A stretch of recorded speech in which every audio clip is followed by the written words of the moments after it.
Welcome to Oregon Voters Digest, the program that brings forward the social and political issues that are important to people living here in the Pacific Northwest. And now, your host, Bruce Broussard. Welcome again to this segment of the Oregon Voters Digest. I'm Bruce Broussard, your host.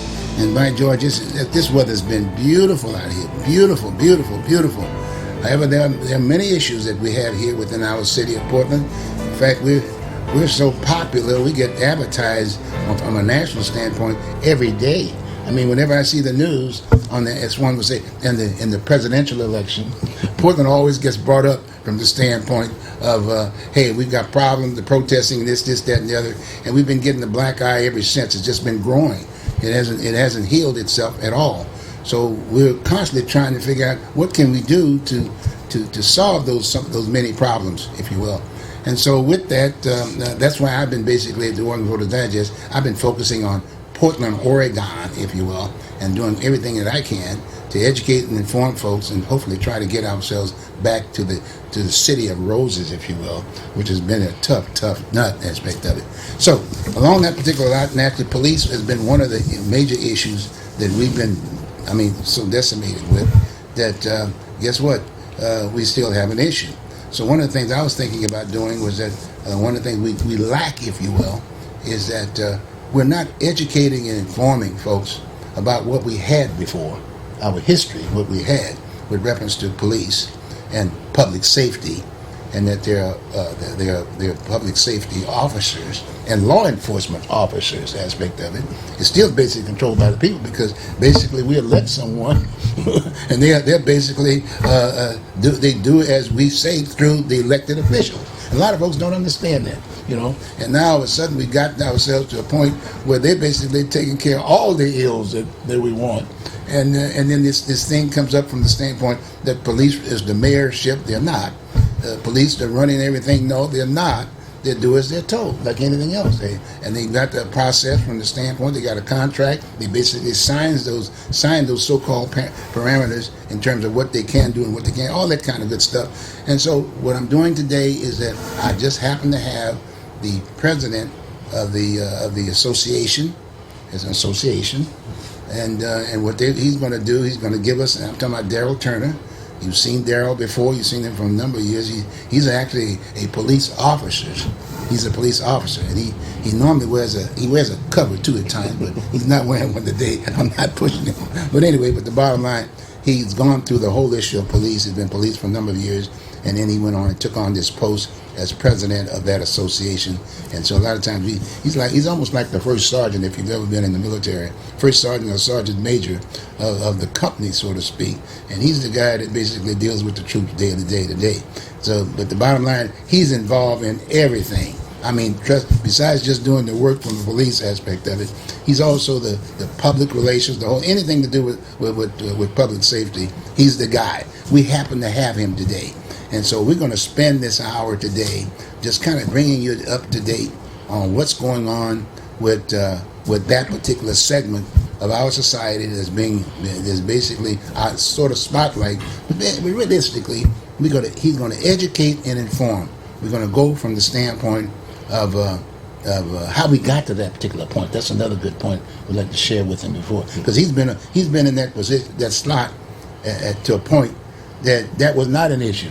And so the idea is that we want him to take us through that point. So at the end of the day, you have a good idea of what their definition is here in the city of Portland. In the city of Portland aspect of it. We're fortunate to have him here. And he'll tell you that history. He'll tell you about his retirement come this past January, and he'll tell you that history about now he's back in that same seat. Got me? And we'll talk about that. So the whole idea about what we're doing today is to educate and inform you. Educate and inform. And hopefully we're going to motivate him to possibly come on periodically on this show, or if not, have his own show that maybe once a month he can just come and do a kind of educational and informative deal from the police department standpoint. And I think that'd be a good idea. Trust me. But I got to lobby him on that piece. He doesn't sell too well. You'll notice that when he gets to that point that you know that I'm effective in getting this thing done, he'll be wearing a cover the next time you see him because I did my job.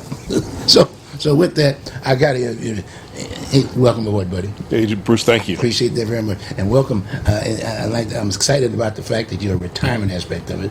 But I'm sure if I picked up the phone and called the wife, she'd say, "Where are you? You're supposed to be in Vegas. You're supposed to be over there in your retirement spot." I'm not going to tell you where it is, but you know what I'm saying? Mm-hmm. Does that make sense? It does. It does. Okay, good. But So let's go on. but there's a lot going on, and I was asked to return after our past president Brian Hunziker resigned, and so I did. It's temporarily until the association and the membership elects a new president in November. But with all that was going on with contract negotiations in the legislative session, it was they wanted someone with experience that had been there, and I had only been retired since January, and I was a consultant for the association while I was in retirement, so I wasn't far away from the table. Oh, good. Okay, good. So you sort of explained, because I was going to ask you just from the standpoint of why did he resign? Can you share with that? There's an ongoing investigation, so I'd rather not comment on that. All right, that sounds good. So you'll be able to come back on the Voters Digest and talk about that? Maybe at some point down the road. Look at that. See that, folks? That's how I have to deal with it. No problem. Okay, go on. So anyway, yeah, I came back, and I'm not a fill-in. I'm going to make sure that we're moving forward, and things that we need to take care of, and things that we need to do to make sure that not only that this association is still strong, but that we work with the community. We get community input on how they want to be policed, and that's really important. It's not just about who gets in front of the camera and gets a loudest voice. It's about everybody in the community, how they want to be policed, their input into that. And we've seen some surveys already, that have been done by news stations that say that people want to be policed. People want more police officers in their neighborhoods. People want more police proactivity. They want those things, and we want to give it to them. But of course, it's up to our elected officials to give us enough money in the budget to be able to avail those resources to our residents of the city of Portland, our business owners of the city of Portland, because they want that. They're feeling helpless right now, and we want to make sure that they know they're safe in their homes, they're safe in their businesses, they're safe as they travel through the streets of the city of Portland. On that particular point, is the city council, that particular part of the people, basically represents the people, right, to a certain degree, are they working with you guys? I mean, really working with the police in regards to coming up with the directions that they normally give the department for the community concern? Well, a year ago, our police budget was defunded over $20 million, counting real cash dollars and also counting positions. Right. And as you know, the gun violence reduction team went away, and now we're at a precipice of having the highest amount of not only shootings but homicides that we've had since 1987, I believe it is. So we're right now through half the year, we're already past where we were last year, or almost past where we were last year in shootings and in homicides. So the streets of Portland are not safe in that regard. There are gunshots, there are bullets flying all over the place in our neighborhoods, and the only way we can do that is to be proactive as police officers. We have to have those units that are able to use those expertise that they've used for years, that took guns off the street, that took people who were shooting off the street, that kept those numbers of shooting down. And now we see an astronomical amount of shootings, an astronomical amount of homicides dealing with shootings weekly. We'll have multiple shootings weekly, every week. This is not Portland. This is not what Portland is all about. This is not what Portlanders are used to. Exactly. Well, just going back to that defunding aspect, did the city council, normally the police, there's representation from the city council and the mayor, the police commissioner, if you will.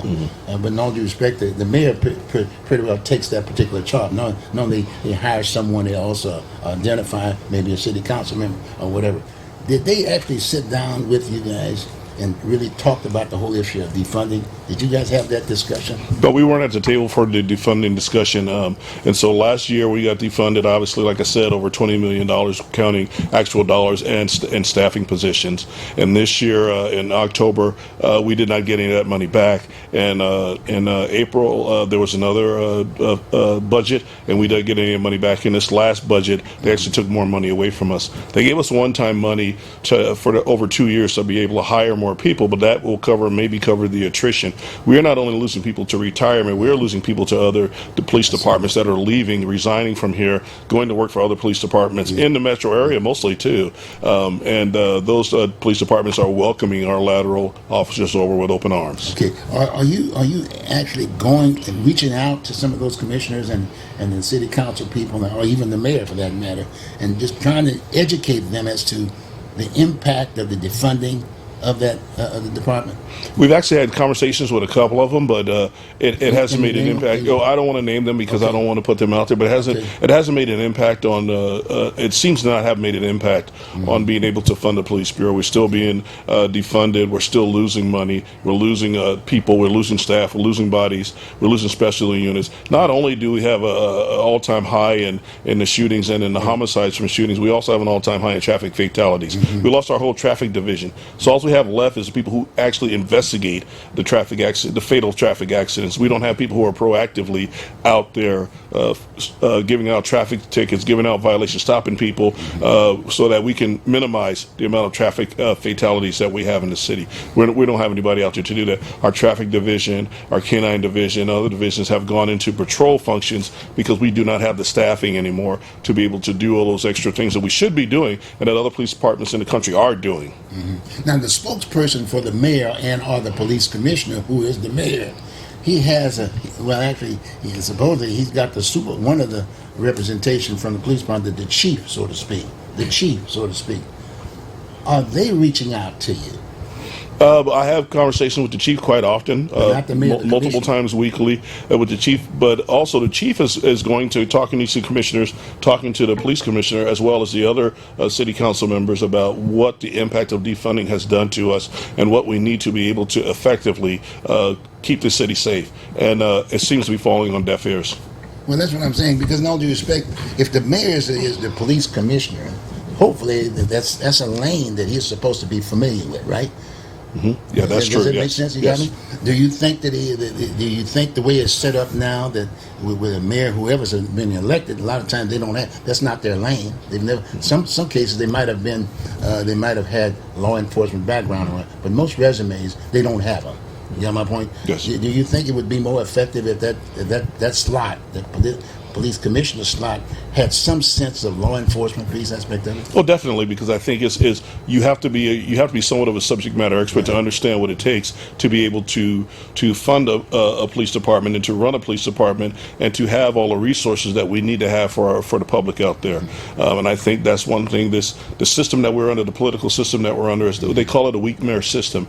And so what happens is everybody has an equal vote across the board on how money is budgeted through the city, but nobody's responsible for any parts of the city. They're responsible for bureaus in the city. So instead of people wanting to enhance the public safety of parts of the city or the whole city, what they're doing is they're trying to enhance their bureaus and the functions of their bureaus. And therefore, what gets left out are people who live in the city, business owners who run businesses, who hire people who live in the city. So those jobs are being sacrificed also.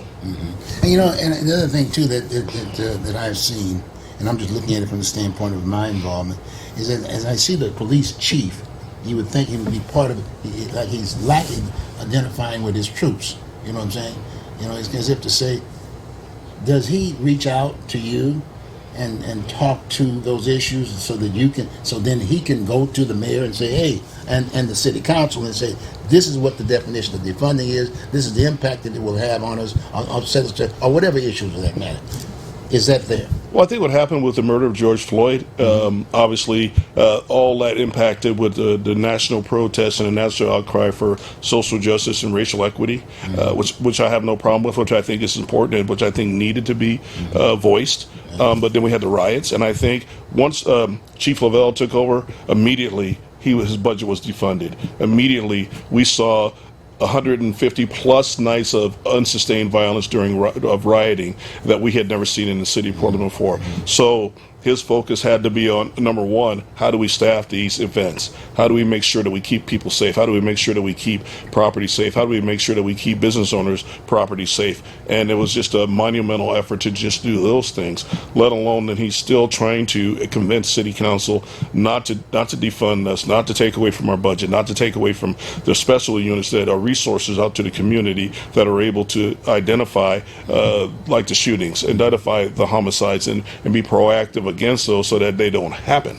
And we saw those numbers go up. And those numbers are not just blamed on COVID. True, nationwide, those numbers are high in every large city and major cities, but they're high because of the defunding of police. Just recently in Oakland, the numbers were so high that the actual city gave back $10 million to the police department there to be able to hopefully fund enough staffing and resources to be able to slow down those shootings and those homicides that they were having in the city of Oakland. There are other cities that are falling in line and doing the same thing. Portland seems to be lagging behind, understanding that that's the only way we're able to be proactive in policing, is to have the funding that we need, to have the units that we need to be able to do that. Our gun violence reduction team was a nationwide model on how to stop gun violence, how to deter gun violence, how to be proactive towards gun violence in a city, and it was a national model that other cities looked to be able to copy and use in their cities, other large cities as well, not just small cities but large cities. That's gone. And every month since they have been disbanded, we've seen a rise in shootings all through 2020 and all through 2021. Like I said, we're on a record pace to break the record of shootings and homicides, the number of rounds fired in neighborhoods indiscriminately into people's homes and houses, in their cars, schoolyards, playgrounds, parks, places like that, that we've ever had before in the city of Portland. Well, when you think about the chief, where he sits with the mayor's office, he's supposed to be the representative or the spokesperson for the department, to be able to get educated, if you will, by the sitting chief right in there next to him. And then in turn, the mayor then communicates with the rest of the city council folks to really understand the impact of that defunding piece. Why isn't that so? Because he was also a line officer too, right? He was, but I don't want to speak for the chief, but I will say this, is that he works at the pleasure of the mayor. So no matter what comes out from him to the mayor makes that final decision, right, as a police commissioner. Right. Now, of course, when they take it to the city council, right, for a budget vote, right, every council member has an equal vote. So it doesn't matter. They can outvote the police commissioner. They can outvote any other commissioner. All they need is 3 votes out of all the votes that they get. They need 3 votes to be able to do that. And so what we're seeing here is a dynamic of a knee-jerk reaction to the George Floyd murder, to other things that are going on nationwide. Sure, there needs to be the evolution of policing, as I call it, to be able to change, to be able to get input from people in the neighborhoods and the communities to being policed the way they want to be policed. But again, I said there have been surveys that have come out within the last month or two that said not only not defund the police, but add more police.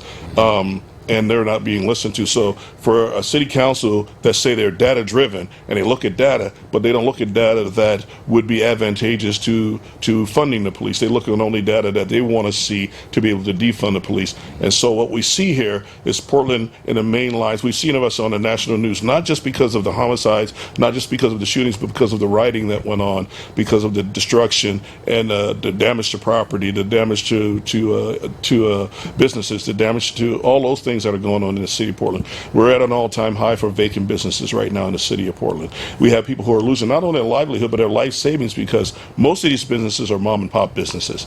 They're minority-owned businesses. But it doesn't really matter whose business it is. They shouldn't be under attack. They shouldn't be afraid to open their doors.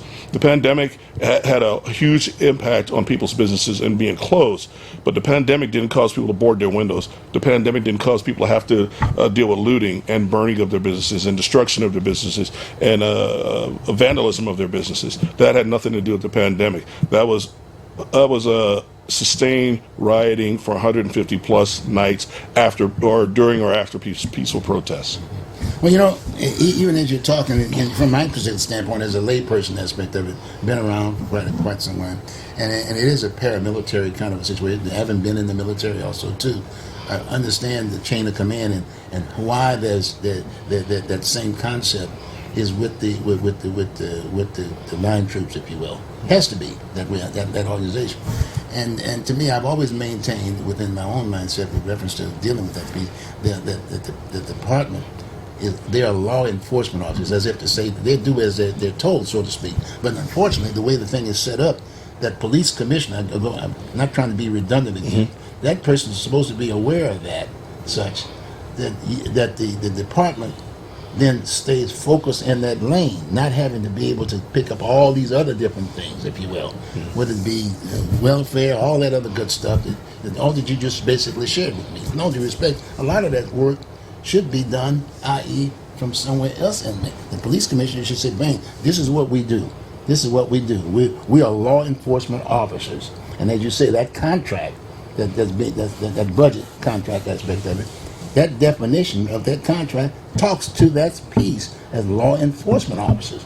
If there's any addition to the work that the person has to do, that is talked to, accepted, whether as to do the negotiations as to whether or not you can do that work or whatever, and have the funding source to be able to do that.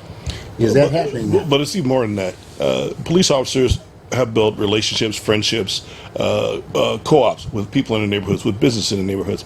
I was a police officer here for 29 and a half years before I retired. 10 of those years were as union president.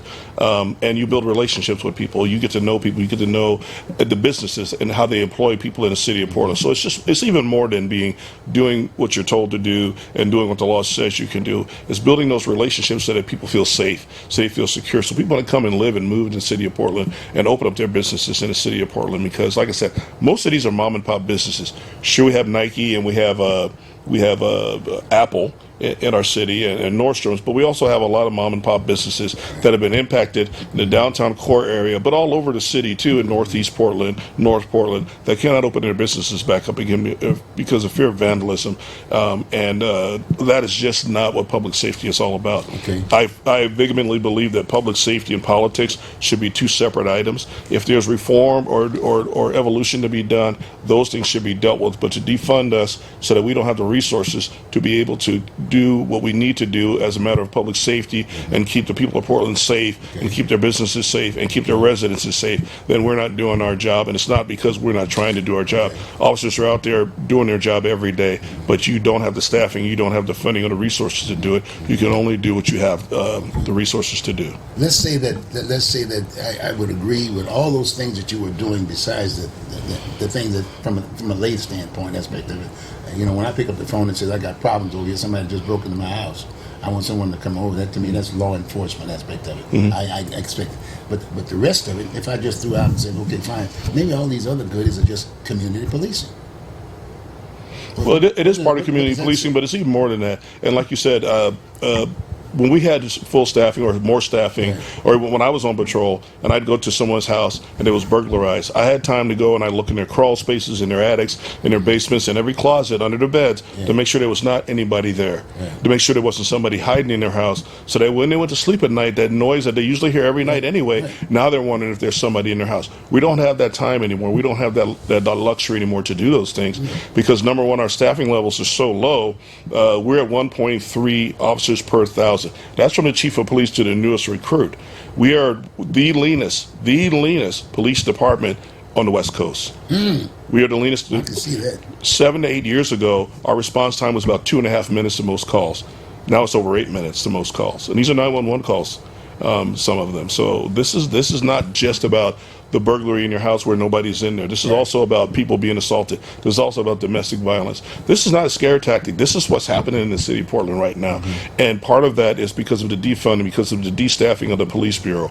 And whether the chief relays that to the mayor, and which he does, and then the mayor relays that to city council strong enough to be able to get the funding and the resources that we need for the police bureau is a different story. That's politics, and they should never mix. What they should want to do is say, here, we need to put this money aside for the police budget to add resources, and then we need to talk about these things on this side when we're talking about the evolution of policing or the reform of policing. And so that's not being done right now in the city. We can have both. We can have resources that are community resources as well as policing working together to be able to make this city better, to make this city great, to flourish like we were in the early to mid 2000s, and to continue to flourish as a city. Well, you know, as you're saying, I'm listening too, see, at the same, sort of representing the public aspect of it. But when you think about the city of Portland, you got all these other bureaus. You got the Water Bureau, you got Transportation Bureau, you got all those other entities.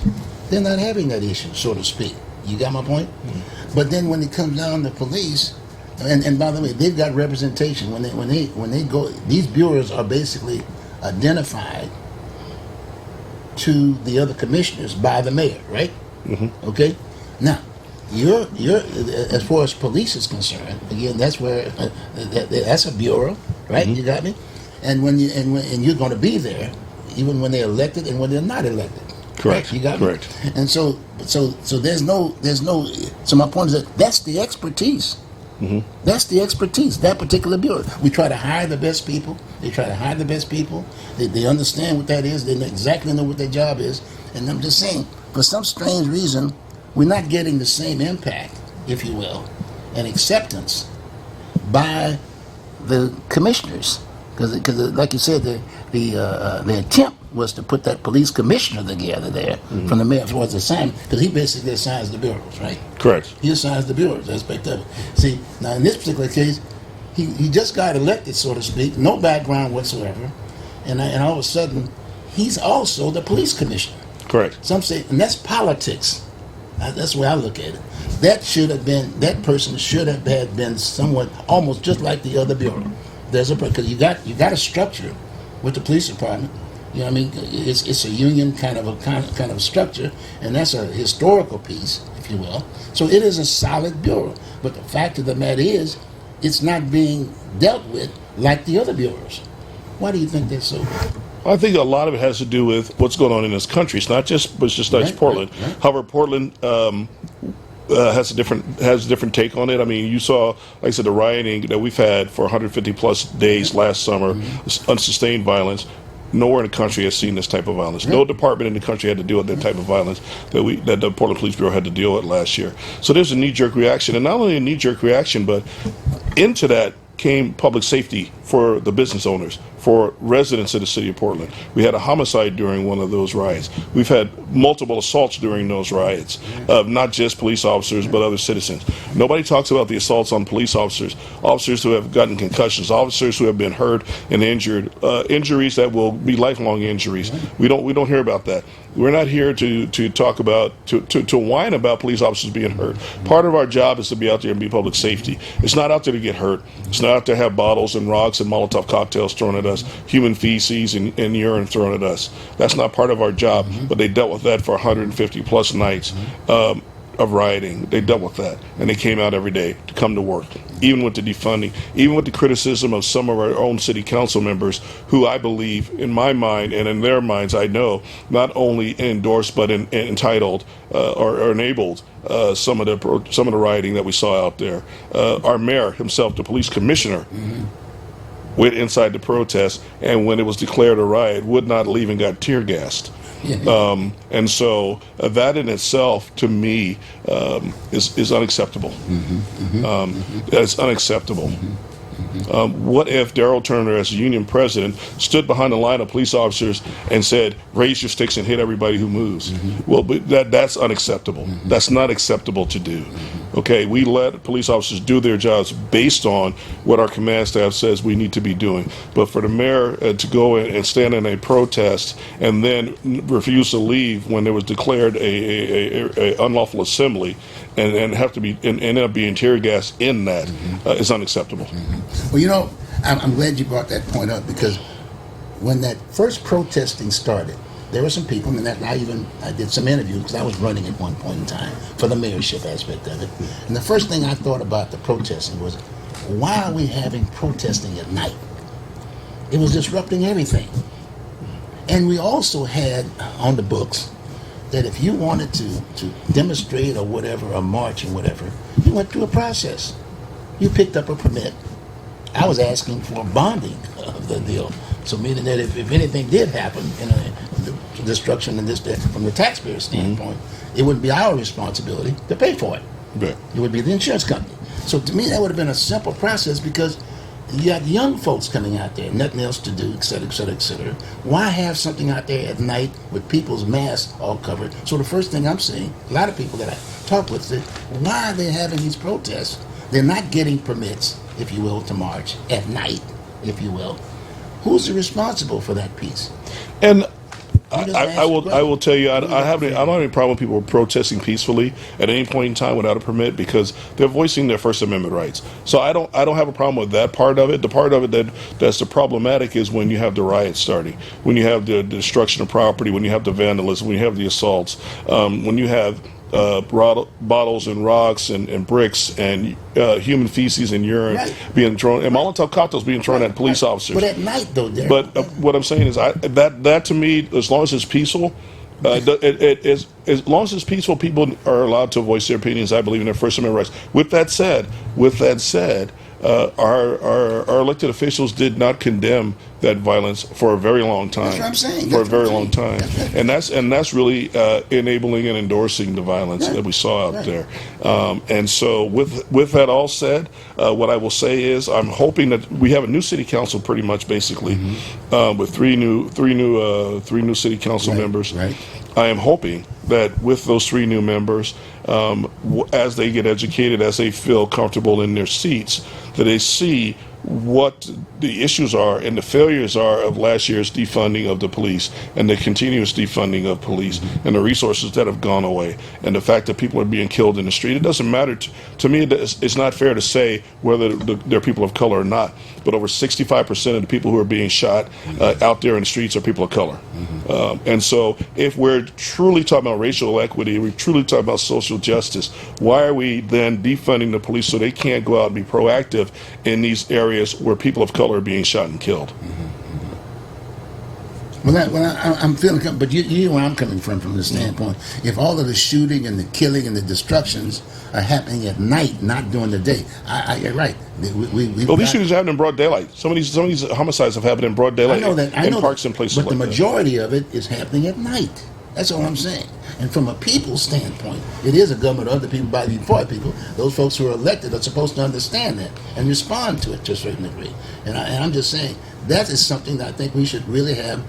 We really have to look at. It shouldn't be your responsibility, if you will. You're the law enforcement officer.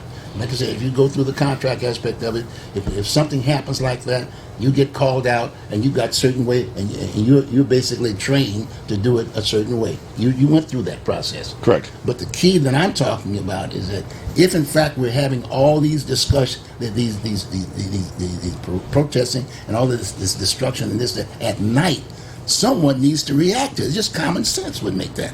But that's not your responsibility. Well, it's not our responsibility, but part of it is because the police officers who the citizens see when they call 911, when they call the non-emergency number, that's who they see.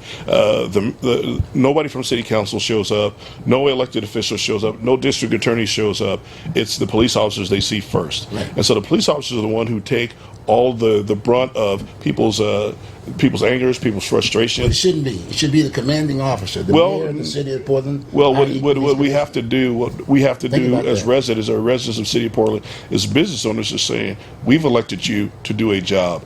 We've elected you to make sure that the public is safe. We've elected you to do all these other things. They should talk to the mayor. And then that mayor, doesn't happen. Get off your butt or get his butt out of there, point blank. That's his job. I'm saying if I'm sitting at the mayor, when I call up the department, hey, get this job done. I represent the people. If I don't represent the people, my butt should be out there. Well, I think you get a group of people that you feel you're representing, but you haven't heard the lion's share of people. Yet we've seen, like I said, they had a vote. But like I said, we've seen surveys over the last few months that have said different. And those surveys are being ignored. The data is being ignored by the mayor, but not just the mayor, but our commissioners too. And that's why they're continuing to defund the police, continuing to be able to not see the light of what's going on. You go down to downtown Portland or any part of Portland really, and you see people who have to live in tents on the street when we have facilities that could be used to house people, that could be used to help people get off the street and get a successful off-ramp to society. But that's not happening. That's not happening in this city. So now we have downtown core, and really all over the city of Portland, where we have people living in tents. We have garbage around those places that we're spending millions of taxpayers, hundreds of millions of taxpayers' dollars to clean those same places up over and over and over again, when we should be using those dollars to be able to get people off the street, to use facilities like we talked about years ago about using Wapato. Now we have a post office downtown that's thousands and thousands of square feet that's just sitting there empty. Well, there are people actually living outside right around it, within the block of it and on it, are doing that. Those are the things that are concerning, to me, concerning to all police officers, as well as concerning to citizens, that are not being addressed and not being taken care of. No, I'm agreeing with you totally, but at the same time, I'm looking at that chain of command. You got my point? I want you to be a law enforcement officer, and that I know you've gone through that, and you've trained that way, and you've signed a contract according to that way. But all these other goodies, as far as I'm concerned, who is that responsibility? Somebody has to sign off on this deal. But when you're called to those calls, when you have to deal with those situations, and there's a humanitarian part in yourself that says this is not right. This is not the way it should be. And yes, there are laws to be able to say I can do this, or there are protocols that we can do these things, but it's always a gray area. In policing, there's what we call that gray area. That's always there. Whether you arrest somebody, whether you don't arrest somebody, whether you arrest them or you give them resources, whether you arrest them or you try to help them and give them what they need to be able to not have you have to come and do this again. Those are things we're talking about. That's the gray area. You write that up, don't you write that up? You write that up, but it's still a gray area. It's still a gray area. It's still a gray area. It's the humanitarian part of you as a police officer that you have to have inside of you. That's something that's a sense you have to have to be able to be a police officer.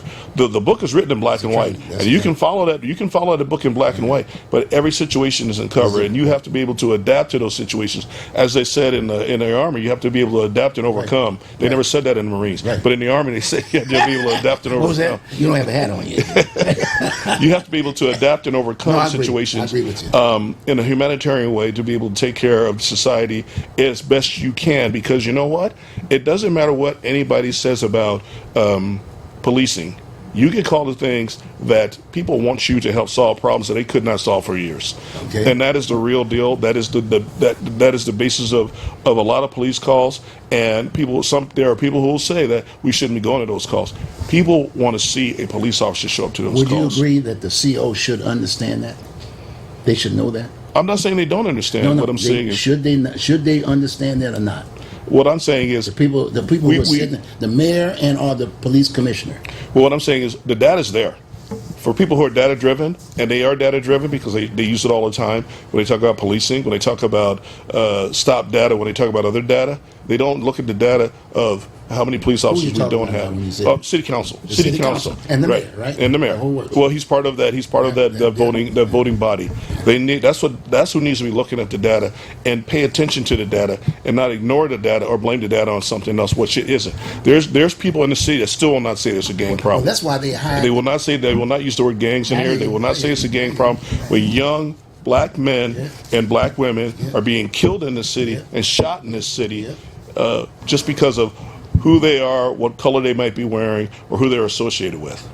As a safety valve, the police commissioner is supposed to be able to understand that and educate that person that just got elected. But even more than that, if they're not educated on that, to trust the subject matter experts, which is the chief of police and his command staff, to be able to say these are the things we need and these are why we need them. Well, now, I definitely hold them to the fire of saying that. They're saying this is what we need and this is why we need it.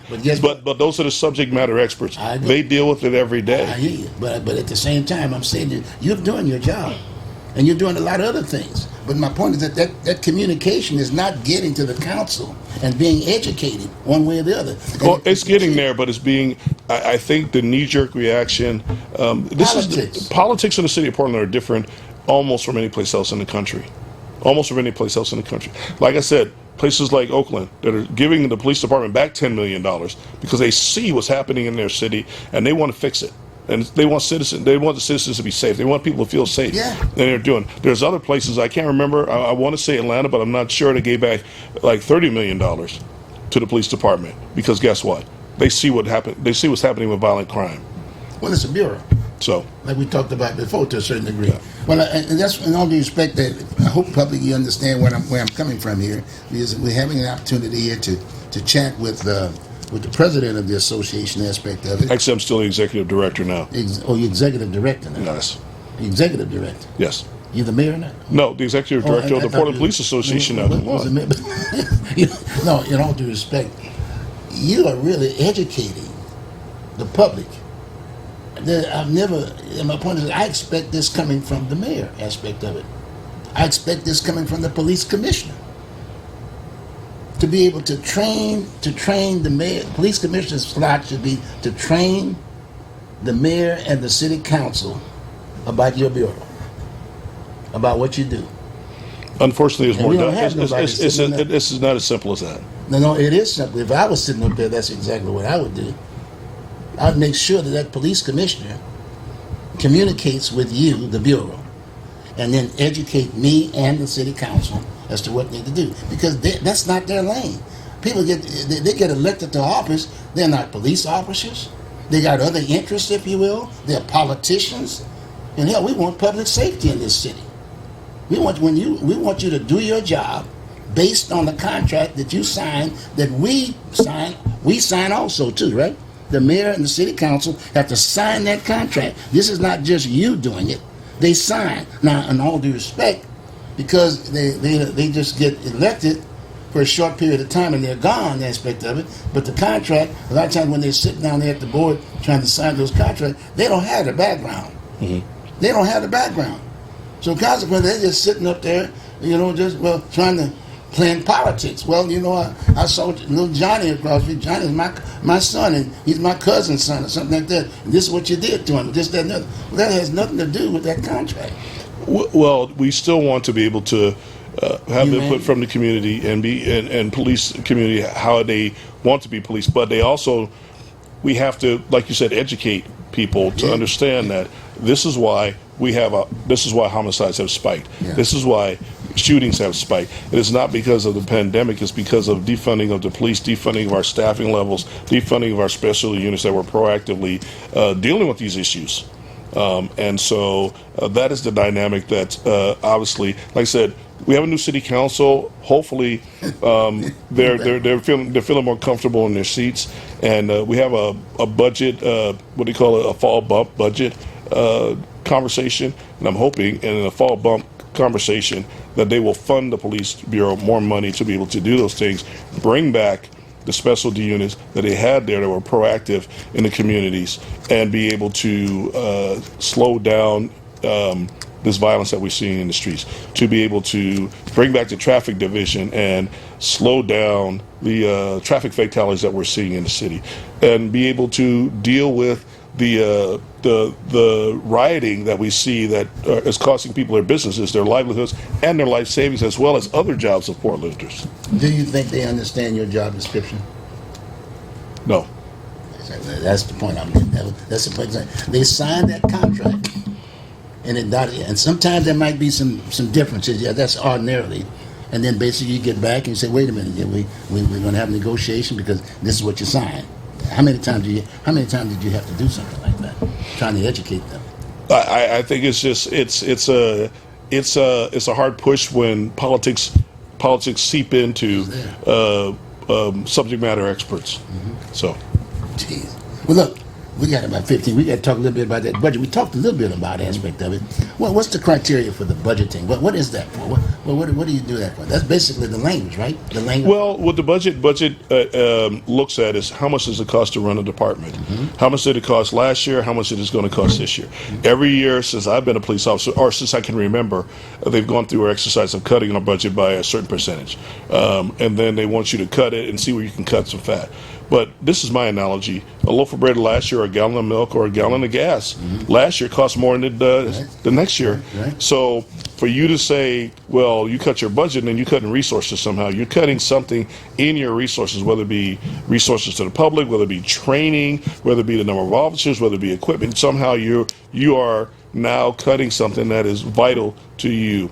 And over years and years and years of doing that, you're cutting out major resources. Mm-hmm. So right now what we're looking at is we're cutting out major resources mm-hmm. that help us to be able to be more effective in the jobs we do. Mm-hmm. One of the main things in the budget, they're talking about accountability, yet we are one of the largest, if not the largest city in the country whose police department does not have body cams. We have agencies smaller than us, right next door to us, that have body cams with a level of accountability for police officers is what they're talking about. Talking about accountability, we're talking about things in the legislature that is accountability, but yet we're not talking about accountability as for certain things like body cams. Why isn't the city council funding body cams for Portland police officers? What's the problem? I don't believe it's a funding problem. I believe it's an optics problem. I believe that the false narrative that is out there would go away once you've seen body cams on police officers. That false narrative that Portland police officers are committing police brutality. There's always going to be. Every business, every organization might have a bad apple here and there, and that clears those out. But the lion's share, 99.9% of the people that are out there doing their job are doing it the way they're supposed to be doing Who should it. be responsible? It should be the entire city council. The city council has to fund it. Have you guys had a conversation with these folks about that piece? We've been talking about body cams for years, since 2012. years? Since 2012. 2012. Since 2012. I've been a union president since 2010, and we've been talking about it since 2012. When Tom was mayor, That was before my tenure as a union president, and I don't think body cams were really that out there at that point in time. What about Steele? I'm thinking about Steele. He was at one point in time a chief of police. Well, he was mayor. That was well before. Yeah, we're talking about probably moving forward with Sam Adams when body cams were really starting to be used by What did police Sam agencies. say during that particular time? Again, we were on the precipice of getting body cams, and then for some reason that idea just disappeared.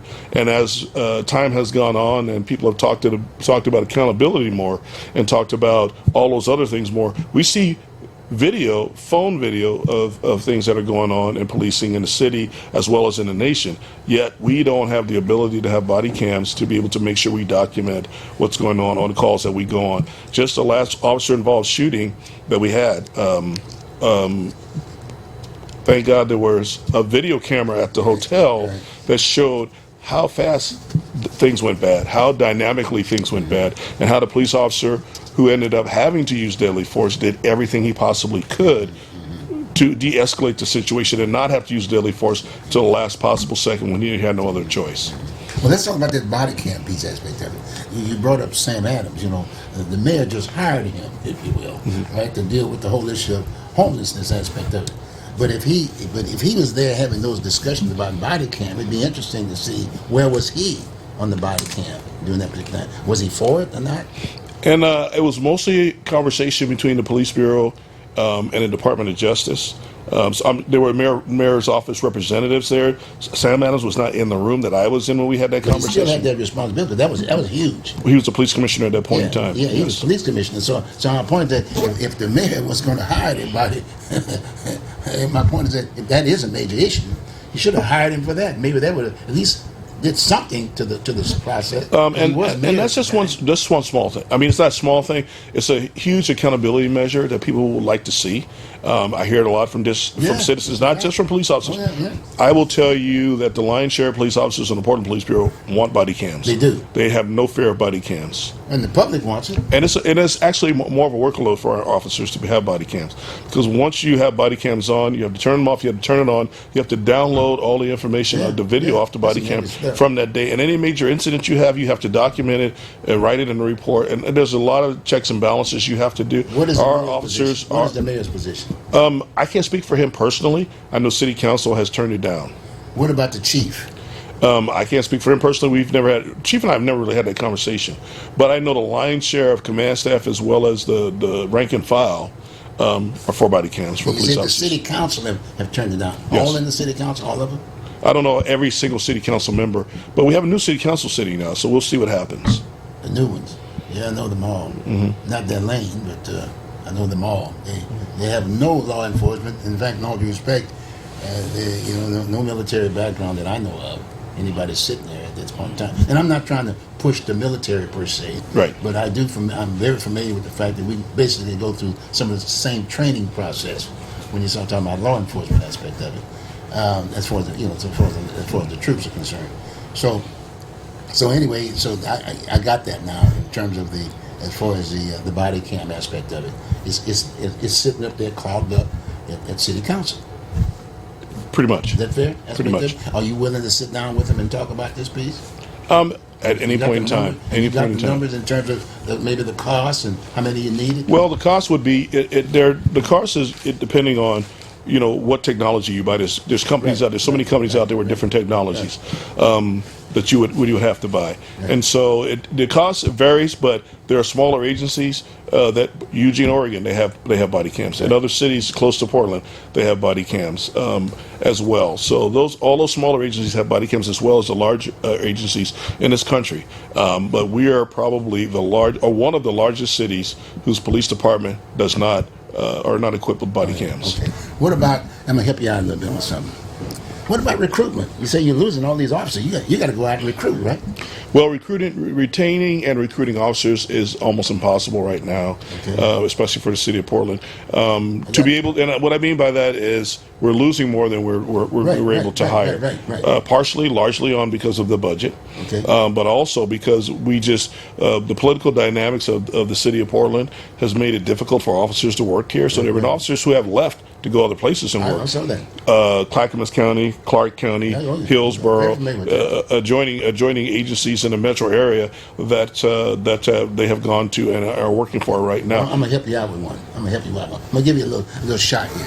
But as you know, from a national, we're getting out of Afghanistan. The president's pulling all the troops out, right? Mm-hmm. These folks have all gone through training, a whole bunch of them, and they're trying to figure out now where are these people going to work when they get here. At least they've gone through this whole issue aspect of it. Excellent opportunity to be able to recruit. Look at some of those DD-214s or whatever, or some of those guys and women, both, and see if you can go through that. But I think it's more than that. It takes more than just the training of military training. I was in the Army, so it takes more than just military training to be a police officer, and it takes a special type of person that wants to be a police officer. It's not only just following orders, but it's also having an independent thought to be able to, like I said, you work in that gray area. Many a times you're in that gray area, and to be able to avail resources and have that humanitarian side of you. Good start, do you think? For everybody. I think there are people out there in all walks, not just military, but college students in different jobs that can do that job, but you have to be qualified to do it. You have to have that sense of... You got qualified. I know, you have to have that. Would you put me in that? Suppose I'm ready to go. I know I can outrun and outfight some of those guys. But you want to wear a hat all the time, so we can't have you there. I can still kick a bunch. No, but anyway, I'm not trying to make light of the matter. No, I get what you're saying, but it's just not anybody who can do this job. It's like there's not anybody who can be a brain surgeon or do other jobs that are tough jobs. So it just takes a firefighter. It takes a special technique. You would agree most of these guys have gone through boot camp. That's what I'm saying. They've gone through training, but you can always pick and choose if you look at those resumes. Well, it's not just the resumes. We have a pretty strict protocol for hiring people that has a psychological part of it, that has a background part of it, and all those things. So it's a lot there that gets somebody. When somebody gets hired, they've gone through a strict protocol and background and psychological and medical. Bodies now, most of the people who. But you also need quality. You just don't. We're losing. But the quality now is not looking at trying to put an officer uniform on and sit out there and try to quell riots. That's the name of the game. People are, but those guys that are sitting up there in Afghanistan are just coming home for a minute. At least they've been exposed to this kind of stuff already. But again, if you can fit all the qualifications, no matter what job you're in right now. That's right. If you can fit the qualifications, we welcome you with open arms. Do you? Yes. Okay. What the age factor? What do you mean, age factor? What do you mean? You look at me and start smiling, as if to say I might not join or something.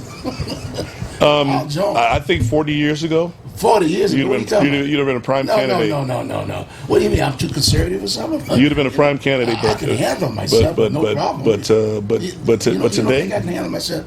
I'm making light of, but you're smiling as if I'm ready to go. After almost 30 years of doing the job myself, you come to a realization that your time has passed, and now it's somebody else's turn. You can impart knowledge and give them information. But you're an officer now. You mean to tell me? I'm retired. Remember that? No. You're sitting in a seat. You got that uniform sitting in the closet. You got to. You mean to tell me if the commanding officer didn't call up there and say, "Hey, Daryl, you got to get out here and take care of this stuff. You got to hit these troops." You wouldn't go? Yes, you would. I show my retirement pay stub every month and say, I say, get out there, Daryl. I want you to have that uniform on. but it does. It takes special individuals to do the job, and it's just not black and white. As you know, you've been around a long time. It's not just black and white. I came here. And there's always that area in there for you have to be a humanitarian, you have to be a negotiator, you have to be. There's just so many things you have to do in this job, and you have to be good with talking with people. It's not just about going out, and I know you know this. I don't preach it to the choir, but it's not just about going out and enforcing the law and arresting people. Actually, that's a small part of what we do compared to the other things that we do, that people feel safe in the city when we're doing that, and that's what they want us to do. Well, Daryl, in all due respect, we got about 3 minutes to go aspect of it. I'd like to ask you maybe anything else that you might be interested to share with the public now at this point. I think one thing about the public is they just need to be heard. They need to be out there. They need to be vocal. We know we have a lot of support in the public, and I understand that. There's not a day that goes by when I was working patrol that somebody didn't try to pay for my lunch or pay for my I don't drink coffee, but whatever drink I bought, or something like that. Yeah. You'd be sitting, you'd be eating your lunch, and you go to pay, and it's already been paid for. If you got a uniform on, it's still always out there. That's good. It's still always out there. What I'm saying is we need our community, we need our base, our support base to stand out, to speak out. They've done it in surveys that different agencies have done and different news agencies have done. We need them to speak out loudly, because right now the city needs some hope. The city needs to be able to move forward. We need you, and we need more of you to come out to do what we're doing right here now, to communicate with the people and educate them. That's a very you. But we need leadership, and we don't have that right now because you're not a leader. Well, we have leadership, but we need more leadership. More leadership. We need more leadership. Well, that understands this lane. That's where I'm coming from. Yes. That's the problem we're having. That's right there. Right. So we just need to spend more time, and that's what I'm saying. That's why I'm focusing on this piece, and I'm going to be inviting you to come over anytime and whatever, and hopefully we can do something on a once-a-month type basis on issues when the issues come up, when they're really fresh, and need to educate the folks aspect of it. And if you're approaching the city council, because as you know, not too many folks look at the city council. Not too many people read the newspaper. Not too many people look at the news aspect of it. So you got to use any vehicle that you can to educate the public as a whole, because it still is a government of the people, by the people, and for the people. And if you can get the people, you do have a number of people that are supportive, but it's like anything else. There's so much politics. Once politics gets in there, it just bogs down the opportunity to do the job. And you've shared that, and you've shared this with us today. And so I want to appreciate. I want to thank you very much for being. Thank you for having me on today, and and hopefully we can do something again, and bring an application form for the deal. I mean, you smile. You wouldn't forget that, would you? I'll bring you an application form. Bring me an application I'll bring you form, one. and then if there's any officer that would like to compete with me in terms of running or anything like that, I'm not trying to. I'm not going to say what you just told me a little while ago outside in the hallway. But no, I really respect everything you shared with me. I've had the opportunity to chat with you before, but really, I'd like to welcome you to come back every so often and anytime. And this is community television. This is very important. So thank you very, very much. Thank you for having me on, and I will take you up on an offer. Okay, good. And you enjoy your vacation. You're not vacationing now. Well, you're vacationing now. No, I'm not. I'm here in Portland. You're in Portland now? Yeah. Did the wife give that the okay? Did she give you that the okay? Well, we have a new grandbaby here, so it's all good. Okay, Grandpa. Okay, sounds good. Thanks again, Derek. Thank you. Appreciate that very much. Okay, folks, you had the opportunity to hear from the police department and public safety aspect of it. Get involved. Call your commissioner. Call your mayor. You understand what's going on. It's their responsibility because they represent you. You don't represent them. They represent you. Make sure you understand that this is a government of the people, by the people, and for the people. Let's make sure this bureau is able to do their job. And we've got people sitting up there that can't read and write and understand what they sign, then get them off of there. Point blank. Take care. We got a recall on there already. See you later. Have a good one.